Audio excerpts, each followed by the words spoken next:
Welcome to day 57. Today we're going to be talking about Leviticus chapter 27, the last chapter of Leviticus. Then we'll go to Numbers, just chapter 1. So in chapter 27, it talks about the redeeming persons and property dedicated to God.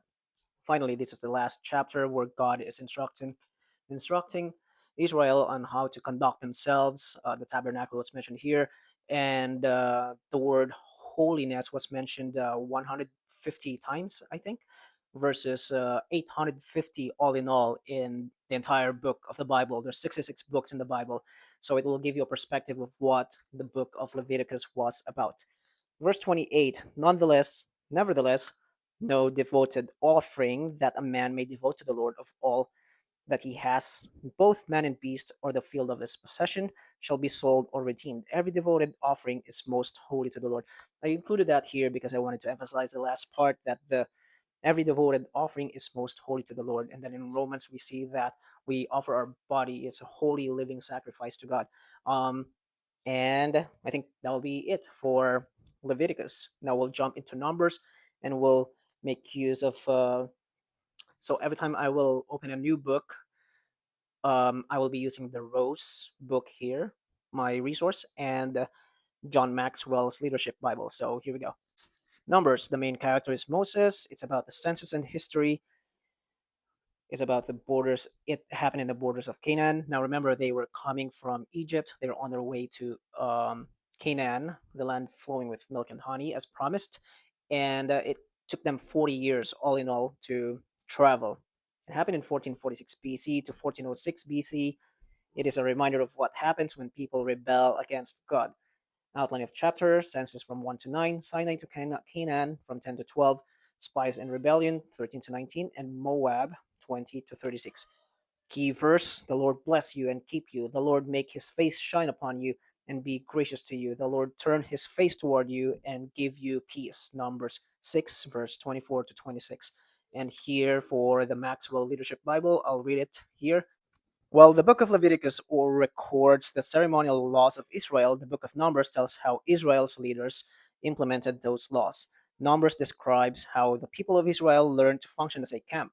It tells how God sets in order their religious, civil, and military economies in preparation for the worshiping, conquering, and journeying that lay ahead.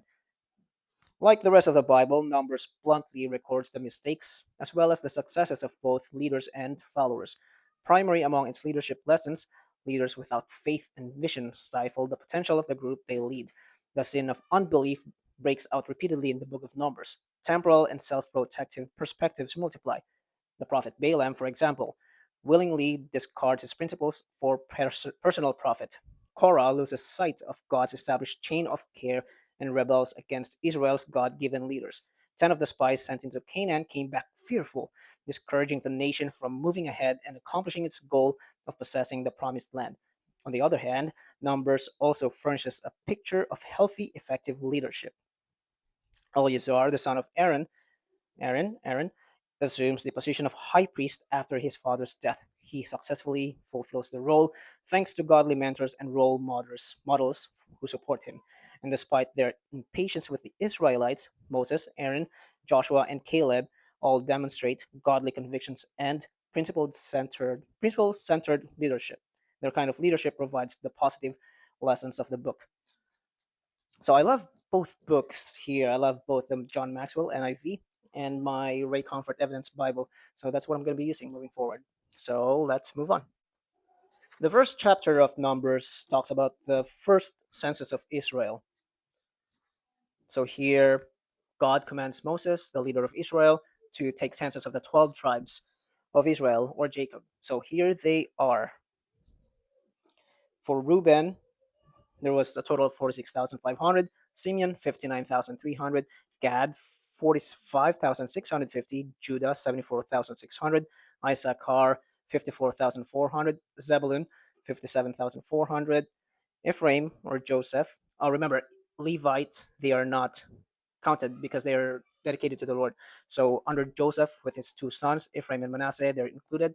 Ephraim, 40,500. Manasseh, 32,200. Benjamin, 35,400. Dan, 62,700. Asher, 41,500. Naphtali 30,400. Three verses, or the first phrases here, sentences in Numbers 1, enumerates or talks about the names of the tribes and the descendants. Here I like to read this comment from this Evidence Bible.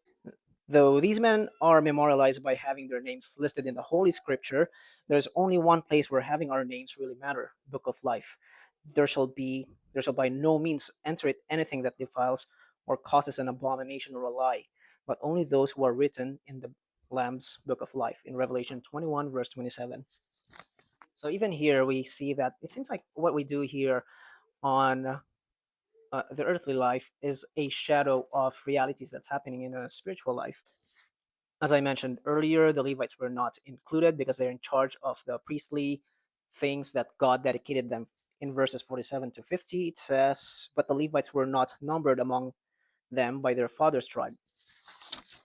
For the Lord had spoken to Moses, saying, Only the tribe of Levi you shall not number, nor take a census of them among the children of Israel. But you shall appoint the Levites over the tabernacle of the testimony, over all its furnishings, and over all things that belong to it. They shall carry the tabernacle and all its furnishings. They shall attend to it and camp around the tabernacle." My takeaway here is that good leaders organize chaos, as I got here from John Maxwell's book. He says here that, can you imagine the mammoth job of counting the wandering tribes of Israel? That's exactly what Moses and Aaron did. Israel's leaders broke down the huge assignment into many smaller elements, using the tribes, clans, and families already in place in Hebrew culture. Good leaders organize chaos. I think that's it. Not much is happening here. It's preparing, as I mentioned before, for the travel that lies ahead. So if they did not do this census, it will be a mess. So this is good that, of course, God knows what He's doing, and as a leader, being a good leader, in my understanding, to me, is following what God says. I know it can be insulting to the intellect because our self wants to, yeah, I want to do it this way. But if God knows the best, if He loves us, if He is for us, by all means, I think we should apply our energy, our understanding into honoring that, into following Him. So that's it for today. Thank you so much for your time. I truly appreciate you. My hope, my prayers that you would seek God daily through the Bible, and please take very good care of yourself. Bye bye.